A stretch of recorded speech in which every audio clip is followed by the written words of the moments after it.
வெற்றிவேல் முருகனுக்கு அரோகரா.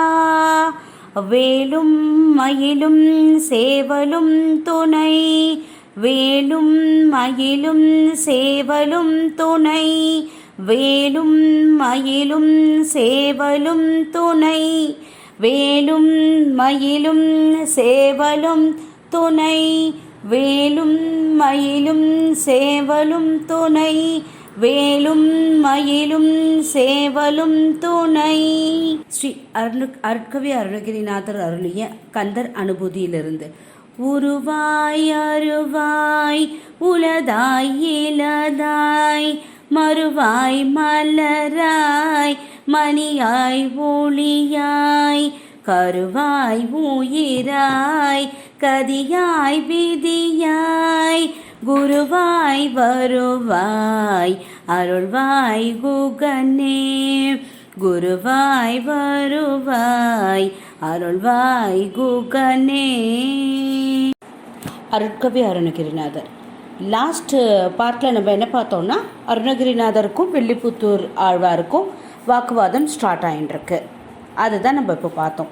அப்போ வில்லிபுத்தூர் ஆழ்வார் என்ன சொன்னார்னா, நீங்கள் சின்னவாளாக இருக்க இல்லையா, நீங்களே ஸ்டார்ட் பண்ணுங்கன்னு. என்ன இலக்கு அப்படின்னு கேட்டது. வாட் இஸ் தி டார்கெட் அப்படின்னு எதனா ஒரு காம்படிஷன் என்ன மீன் பண்ணியிருக்குன்னு கேட்பா இல்லையா. அது கேட்டோடனே ராஜா என்ன சொல்கிறாருன்னா, இப்போ நீங்கள் தமிழில் சொல்ல போகிற இல்லையா, நீங்கள் சொல்கிற போயம்க்கு வார்த்தைகளுக்கு வில்லிபுத்தூர் ஆழ்வார் நீங்கள் சொல்கிறதுக்கு அவர் பதத்துக்கு பதம் அர்த்தம் சொல்லுவார் அப்படின்னு ஸ்டார்ட் பண்ணுறார். நம்ம ஹீரோ ஸ்டார்ட் பண்ணுறார். அவர் யூஸ் பண்ணுறது என்னன்றதை கந்தர் அந்தாதி யூஸ் பண்ணிட்டுருக்கார். சொல்ல ஆரம்பிக்கிறார். ஃபஸ்ட்டு அவர் சொன்னது கந்தர் அந்தாதி. கந்தர்னா நம்மளுக்கு தெரியும், நம்ம சுப்பிரமணிய சுவாமி, குகன், என்ன வேணால் பேர் சொல்லிக்கலாம். அவர் அந்தாதினா என்னென்னா, ஒரு வேர்டு எந்த வேர்டு முடிகிறதோ அந்த வேர்டில் ஸ்டார்ட் பண்ணுறதுக்கு பேர் அந்தாதி. நம்ம அபிராமி அந்தாதின்னு சொல்லுவோம். சொல்லுவனே, சொல்லும் பொருள் எவும் அப்படின்னு ஸ்டார்ட் ஆகும். ஆனால் நம்ம அருணகிரிநாதர் எப்படி சொல்கிறாருன்னா, ஒரு பாட்டு ஸ்டார்ட் எந்த வேர்டு இருக்கோ அதே வேர்டுலேயே மீதி இருக்கிற 3 மொத்தம் 4 லைனாக சொல்லிட்டு வர்றார் ஒவ்வொரு பாடலும்.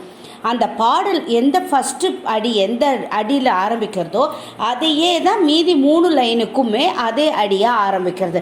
அதுவும் ஒரு வகையில் அந்தாதிக்கின்ற தான் கீழே தான் போகும். இப்போது அவர் அந்த அந்தாதியில் யூஸ் பண்ணது, ஏன்னா நம்மளால் இப்போ மொத்தம் அவர் 100 பாட்டு சொல்லியிருக்கார். அந்த 100 பாட்டையும் என்னால் இப்போ உட்காந்து சொல்லிட்டு இருக்க முடியாது இல்லையா, அதுக்குன்னு தனியாக டைம் இருக்கும், அப்போ சொல்லுவேன். இப்போ ஜஸ்ட் நான் ரெண்டே பாட்டு தான். ஒன்று அவர் கடவுள் வாழ்த்துக்கு என்ன பண்ணுறார், அடுத்தது ஃபஸ்ட்டு பாட்டு எப்படி இருக்கும், அதில் ஒரு ட்விஸ்ட்டு வந்தது. அந்த ட்விஸ்ட்டு அது வரைக்கும் தான் நம்மளால் சொல்ல முடியும் இல்லையா.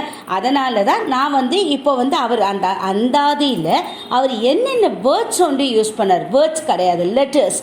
என்னென்ன லெட்டர்ஸ் யூஸ் பண்ணார். லெட்டர்ஸ்னால் என்னது, அ ஆ இ கி, உயிரெழுத்து, மெய்யெழுத்து, உயிர்மெய் எழுத்து அப்படி இருக்கு இல்லையா, எழுத்துக்கள், லெட்டர்ஸ். அந்த என்ன லெட்டர்ஸ் யூஸ் பண்ணன்றதை இப்போ சொல்கிறேன். சி, சீ, செ, சே, தி, தீ, தே, தே என்ற 8 லெட்டர்ஸ் அக்ஷரத்தை ஒண்டி தான் யூஸ் பண்ணியிருக்கார். அந்த 100 பாட்டுக்குமே அவர் அந்த அக்ஷரத்தை தான் யூஸ் பண்ணியிருக்கார்.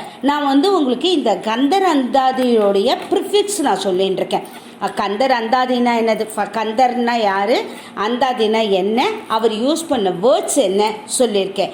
அதுக்கப்புறமா அவர் நம்ம வில்லிபுத்தூர் ஆழ்வார் என்ன பண்ணணும், இதுக்கு ஒவ்வொருத்துக்கும் மீனிங் சொல்லிட்டு இருக்கணும். இதுதான் இதுக்கு நடுவுலையே இன்னொன்று அந்த ட்விஸ்ட் இருக்கு இல்லையா, அந்த ட்விஸ்ட்டு எதுக்காகன்றதையும் ஒரு க்ளூ கொடுக்குறேன். என்னென்னா, அவள் அந்த காலத்தில் எனக்கு தெரிஞ்ச வரைக்குமே தகர அக்ஷரம் கக்கர அக்ஷரம்லாம் முன்னாடி போயிட்டு பேசுவாள். அதாவது கவா, பொவ்வான, தவா, தப்போ அப்படின்லாம் பேசுவாள். இப்போ தண்ணினா தண்ணி அப்படின்வா. த என்ற வேர்ட்ஸை தவோ, கவோ, வோ ஏதோ ஒரு வேர்டு யூஸ் பண்ணி பேசுவாள். ஏன்னா இன்னொருத்தருக்கு புரியக்கூடாதுன்றதுனால. அதெல்லாமோ அப்படி நடந்துன்றது அந்த சுச்சுவேஷனில், அந்த ஊரில் அப்படி நடந்துன்றது. இதெல்லாம் ஞாபகம் வச்சுக்கணும். அதனால் சொல்கிறேன், ஓகேவா. இப்போது கந்தர் அந்தாதியில் அவர் சொன்ன ஃபஸ்ட்டு, நம்ம எந்த ஒரு காரியம் ஆரம்பித்தாலும், காரியம்னா வேலைகள், எந்த வேலை ஆரம்பித்தாலும் அது நம்ம ஆஃபீஸ்க்கு கிளம்பினாலும் சரி, படிக்க உக்காந்தாலும் சரி, ஆஃபீஸில் போய் வேலையை ஸ்டார்ட் பண்ணாலும் சரி, அப்பா பிள்ளையாரப்பா எல்லாரையும் நன்னா வையப்பா அப்படின்னு சொல்லுவோம் இல்லையா. அப்போல்லாம் எந்த பாட்டு எந்த ஸ்லோகம் எதெல்லாம் ஸ்டார்ட் பண்ணுறச்ச காப்புன்னு கொடுப்பா, இல்லைன்னா வாழ்த்துன்னு சொல்லுவாள். ஃபஸ்ட்டு சுவாமியை வாழ்த்து சொல்லிவிட்டு நம்ம ஆரம்பிப்போம். இப்போ எப்படி நம்ம திருநாவுக்கரசர் மாணிக்க வாச்சகர் ஆரம்பித்தாரோ இல்லையோ, ஈசனடி போற்றி சிவபுராணத்தில் ஃபஸ்ட்டு போற்றி சொல்கிறது, அதாவது அவரை வாழ்த்தி சொல்கிறது. அதே மாதிரி காப்புன்னு சொல்லுவாள். காப்புனா என்னென்னா நம்மளை காக்கிறது, ரட்சிக்கிறதுக்காக சொல்கிறது காப்புன்னு. நம்ம ஹீரோ என்ன பண்ணியிருக்கார், கந்தர் அந்தாதியில் காப்பு சொல்லியிருக்க. அந்த காப்பை நான் இப்போ படிக்கிறேன். வாரணத்தானை யயனை விண்ணோரை மலர்கரத்து வானரத்தானை மகத்து வென்றோன் மைந்தனத்து துவச வாரணத்தானை துணை நயன்தானை வயல் அருணை வாரணத்தானை திணற கொண்ட யானையை வாழ்த்துவனே. அதாவது யானையை வாழ்த்துவனே, விநாயகர பெருமானை வாழ்த்துவனே. இது பதத்துக்கு அவர் மீனிங் சொல்லிட்டார். யார், நம்ம வில்லிபுத்தூர் ஆழ்வார் சொல்லிட்டு நெக்ஸ்ட்டு ஒன்றும் போயின்னு இருக்கிற அவர். நம்ம கந்தர் அந்தாதியில் ஃபஸ்ட்டு கந்தர் அந்தாதின்னா ஃபஸ்ட்டு பாடல் என்ன, திருவாவினன்குடி பங்கால ரென்முது சீருரைச திருவாவினன்குடி வாணர் பரங்குன்று சீரலை வாய் திருவாவினன்குடி ஏறங்குன்று தொராடல் சென்ற திருவாவினன்குடி கொண்ட தன் கார்வரை செப்புமினே. இப்படி ஒவ்வொரு பாட்டுக்கும் இப்போ நான் முன்னாடியே சொன்னேன் இல்லையா, அந்தாதின்னா லாஸ்ட்டு வரத ஃபஸ்ட்டு ஸ்டார்ட் பண்ணி பண்ணுவா. ஒரு பாட்டோடைய க்ளோசிங் வேர்டு எது இருக்கோ வேர்டு இருக்கோ அதை ஸ்டார்ட் பண்ணுவா. அது ஒரு ரகம். இவர் என்ன பண்ணியிருக்காருன்னா, இப்போ தானை வானரத்தானை 4 லைனுக்கும் அதே வேர்டையே யூஸ் பண்ணியிருக்காரு. இதுவும் ஒரு வகையான அந்தாதி தான். இது ஃபஸ்ட்டு பாட்டுலேருந்து அவர் பாட்டு சொல்லிட்டு வர, அதுக்கு மீனிங்கும் நம்ம வில்லிபுத்திரர் ஆழ்வாரும் ஒன்றும் இது இல்லையே, அவரும் அதுக்கு சமமாக சொல்லிகிட்டே வர. 54வது பாட்டு வந்திருக்கு. எப்போ ஃபஸ்ட்டு கடவுள் வாழ்த்துன்ற மாதிரி காப்பு சொல்லிட்டு, அதுக்கப்புறம் இதெல்லாம் தான் சொல்ல போகிறேன்ற ஒரு நூல் குறிப்பு சொல்லிட்டு, அதுக்கப்புறம் ஃபஸ்ட்டு பாட்டுலேருந்து ஆரம்பித்து 54வது பாட்டுக்கு வந்திருக்க. அந்த பாட்டு வரைக்கும் வில்லிபுத்தூர் ஆழ்வார் வந்து கரெக்டாக மீனிங் சொல்லிகிட்டே வர. அவையில் ரொம்ப சந்தோஷம். அப்பா சூப்பர் சூப்பர், தமிழ்ல எல்லாம் கூட இப்படி இல்லாம இருக்கா அப்படின்னுட்டு ரொம்ப சந்தோஷப்பட்டு இருக்கா. அதுல இப்பதான் ட்விஸ்ட் ஸ்டார்ட். 54வது ஸ்லோகம், அதாவது பாட்டு என்னன்றத இப்ப படிக்க போறேன். திதித்தாதை தாது துத் தித்த திதாம் திதத்தத்தித்த திதித்தித்த சேத் தே துத்த திதத்தத்தாம் திதத்தத் திதத்தத்தை தாததி தேதுதை தாதுதத்த திதத்தத் திதித்தித்தி தி தி திதி துதி தி தொத்ததே. என்னடா எல்லாமே தகரா வரிசையில் சொல்லிருக்கேன்னு நினைக்காதீங்கோ. அவர் எழுதின பாட்டு கூட அப்படி தான் இருக்குது. அதான் நான் சொன்னேன்னு இல்லையோ, ஃபஸ்ட்டு 8 லெட்டர்ஸ் அதை தான் வச்சு சொல்லின்னு இருக்காருன்னு சொன்னாலே. இந்த பாட்டில் ஃபுல்லாகவே தக்கார வரிசையிலேயே எழுதிட்ட உடனே நம்ம வில்லிபுத்திரார் வந்து, என்னப்பா நீ இங்கே விளையாட ஆரம்பிச்சிருக்கியா, நம்ம சாயங்காலம் போய் நம்ம 2 பேரும் வார்த்தையில் விளையாடிக்கலாம் சும்மா, இது வந்து சபைப்பா, சபை நிறைஞ்சு மன்னரோடு இருக்கும், நீ விளையாடக்கூடாது, தக்கர அட்சரத்தில் நீ பேசின்னு இருக்க, என்ன விளையாட்டா அப்படின்னு கேட்ட உடனே அருணகிரிநாதர் நம்ம ஹீரோ சொல்கிறார், இல்லையே நான் விளையாடலையே, இந்த திதியில் இருக்கே பாருங்கோ, நான் வேணா உங்களுக்கு மீனிங் சொல்லட்டோமா அப்படின்ற. 54வது பாட்டுக்கே வில்லிபுத்தூர் ஆழ்வார் வந்து தோத்துட்டார்ன்றதை ஒத்துண்டா மாதிரி நம்ம அருணகிரிநாதர் அதற்கு மீனிங் சொல்லியிருக்கார். அதை நான் இப்போ சொல்ல போகிறேன். ஏன் இதுக்கு மீனிங் நான் சொல்கிறேன்னா, நம்ம திருவள்ளுவர் எழுதியிருக்கார் இல்லையா, துப்பார்க்கு துப்பாயன்னுட்டு ஒரு திருவள்ளுவர் எழுதினார் இல்லையா, அதை அவர் 1.5 அடியில் எழுதினார். நம்ம அருணகிரிநாதர் 4 லைன் எழுதி வச்சிருக்கார். அதுக்கான மீனிங் நம்ம கண்டிப்பாக தெரிஞ்சுக்கணும் இல்லையா. மீதி 100 பாட்டுக்கான மீனிங்கோ நம்ம நிதானமாக தெரிஞ்சுப்போம். இந்த பாட்டு கொண்ட மீனிங்கை இப்போ பார்க்கலாம். வில்லிபுத்தூர் ஆழ்வார் வந்து கேட்குறார், நீயே இதுக்கு சொல்லிடுப்பா அர்த்தத்தை அப்படின்னோடனே அதுக்கான அர்த்தத்தை இப்போ பார்க்கலாம். திதத் என்ற பாடலுடைய அர்த்தம் திதி தன் திருநடனத்தால் காக்கின்ற நடராஜ சுவாமியை சொல்ற. தாதை தந்தையான பரமசிவனை, தாத பிரம்மனும், துத்தி படப்பள்ளி, அதாவது இப்போ சேஷன் இருக்கார் இல்லையா, ஆதிசேஷ பகவானுக்கு நம்ம உடம்பு ஃபுல்லாக ஸ்டார்ஸ் இருக்கும் பார்த்தீங்களா, நட்சத்திரம் மாதிரி அப்படியே மினுமினுமின்னு இருப்பார் இல்லையா, அவரை அடுத்த வேர்டு என்னது தத்தின்னுட்டார். யாரை சொல்கிறேன் நான்? ஆதிசேடன் தான் சொல்கிறேன் நான். தா இடத்தையும், திதம் நிலை பெற்ற, திதம்னா ஸ்திரமாக இருக்கிறது, திதம்னா இடம் நிலை பெற்ற, தத்து ததும்புகின்றன ஆடிண்டே இருக்கிற, அத்தி சமுத்திரத்தையும், சமுத்திரம் ஓஷன் சயனமாக கொண்ட, அதாவது யார் அங்கே சயனமாக இருக்கா? நம்ம மகாவிஷ்ணு, அவரையும் சொல்லியாச்சு. திதத்தித்தத்தே தித்திப்புடைய தான தயிரையே உண்ட கண்ணனும். நம்ம கிருஷ்ணர் என்னது பண்ணியிருக்கார்? தயிரை தான் சாப்பிட்ருக்கார், வெண்ணெயை தான் சாப்பிட்ருக்கார்.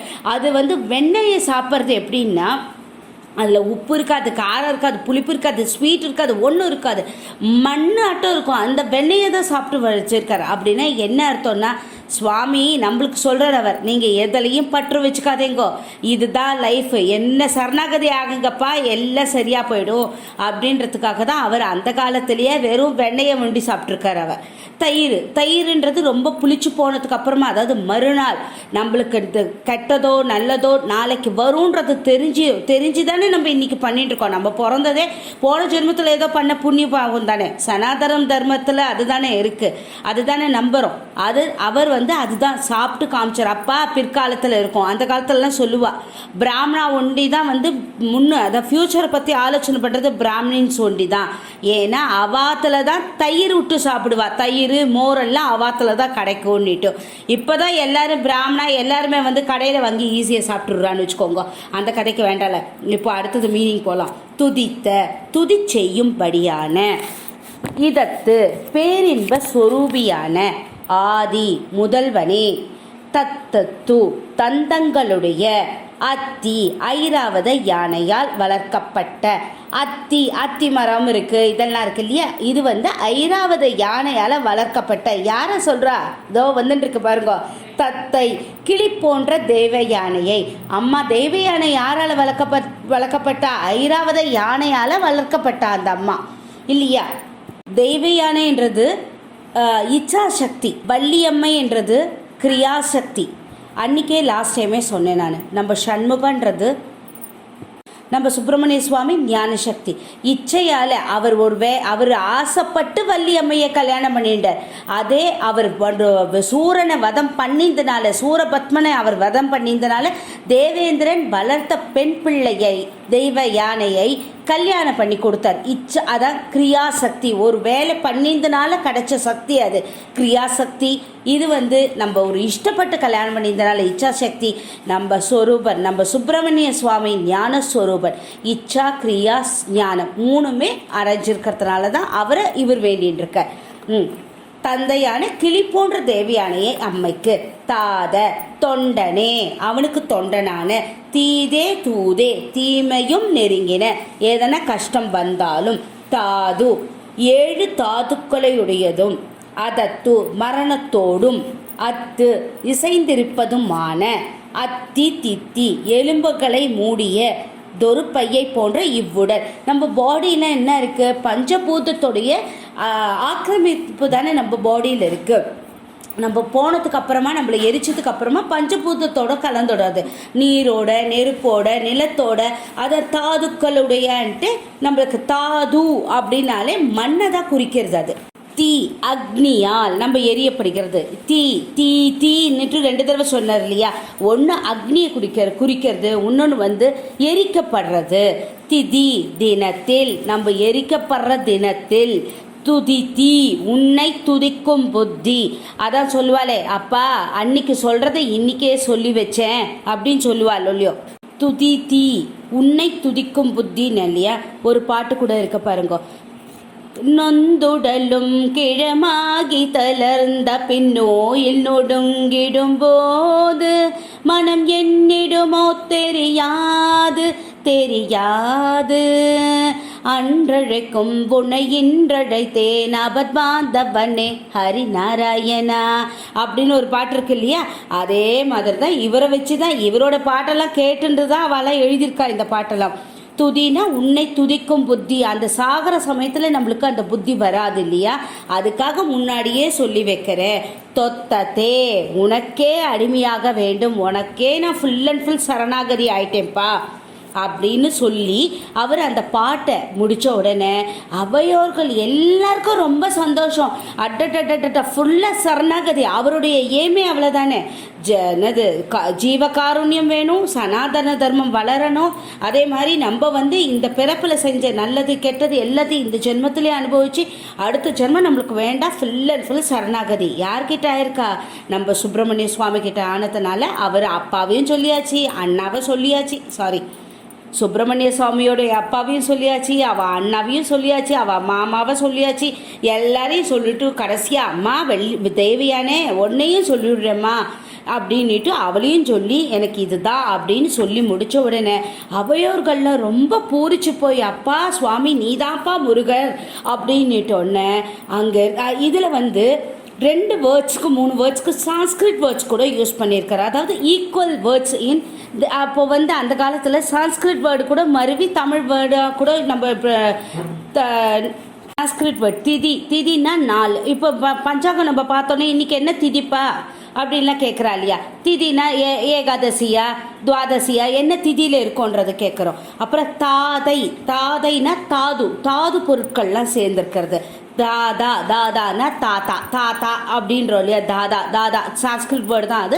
அதை நம்ம தமிழில் கூட யூஸ் பண்ணிட்டு இருக்கோம், வழக்கில் கூட இருக்குது. அதெல்லாமே யூஸ் பண்ணி இவர் ரொம்ப அப்படி சொன்ன உடனே அப்படியே ராஜாக்கெல்லாம் புலங்காகிதமாகி இன்னும் முடிக்க போகிறேன், இன்னும் இருக்குது எனக்கு அப்படின்னா இருக்கட்டப்பா, இதுலேயே எங்களுக்கு பூர்ண சந்தோஷமாயிடுது. இந்த சந்தோஷத்தோடு இன்றைக்கி போய் நாங்கள் ஸ்டே பண்ணிவிட்டு நாளை காத்தால வரோன்னு இருக்கா. அதனால் அவர் இந்த அந்தாதியை முடிச்சதுக்கப்புறம் அவருக்கு என்னத்தை கொடுத்தாருன்றது நம்மளுக்கு தெரியணும் இல்லையா? அருணாச்சலேஸ்வரருக்கு ஒரு அரோகரா போட்டுட்டு நம்ம நாளையோட எபிசோட் எப்படி இருக்கும்ன்றத நம்ம பார்ப்போம். அப்போ தான் மீதி இருக்கிற பாட்டை பற்றி எதனா 2 பாட்டு பார்ப்போம். பார்த்துட்டு அதுக்கப்புறம் நம்ம மல்லியநாதன் அந்த ராஜா இருக்கார் இல்லையா, அருணகிரிநாதருக்கு என்ன பட்டத்தை கொடுத்தார், வில்லிபுத்தூர் ஆழ்வாருக்கு அவர் செவுள் அது காதை அறுத்தரா என்ன அப்படின்றதையும் நம்ம நாளைக்கு தான் பார்க்க போகிறோம். இத்தனை நாளைக்கு என்னுடைய பேச்சு கேட்டதுக்கு ரொம்ப ரொம்ப நன்றிகள். இதில் நான் என்னால் முடிஞ்சதும் பாடியிருக்கேன், அதுக்கெல்லாம் கமெண்ட் பண்ணுங்க. உங்கள் பசங்களுக்கும் இதை நான் பாடிந்தெல்லாம் உங்களுக்கு பிடிச்சிருந்தா லைக் பண்ணுங்கள், உங்கள் பசங்களுக்கெல்லாம் ஷேர் பண்ணுங்கள், கமெண்ட் பண்ணுங்கள். வேறு எதனா உங்களுக்கு டவுட் இருந்தாலும் கமெண்ட் பண்ணுங்கள், சப்ஸ்கிரைப் பண்ணிக்கோங்க. என்னுடையது கொஞ்சம் இம்ப்ரூவ் ஆச்சுன்னா நான் இன்னும் நல்லா பண்ணுறதுக்கு சான்சஸ் இருக்குது, இம்ப்ரூவ் பண்ணிக்கிறேன். ஓகேவா? ரொம்ப நன்றி. இந்த வரைக்கும் என்னை கேட்டதுக்கு ரொம்ப தேங்க்ஸ். திருச்சிற்றம்பலம் திருச்சிற்றம்பலம் திருச்சிற்றம்பலம். லைக் பண்ணுங்கள், ஷேர் பண்ணுங்கள், கமெண்ட் பண்ணுங்கள், சப்ஸ்கிரைப் பண்ணுங்கள். Thank you to all.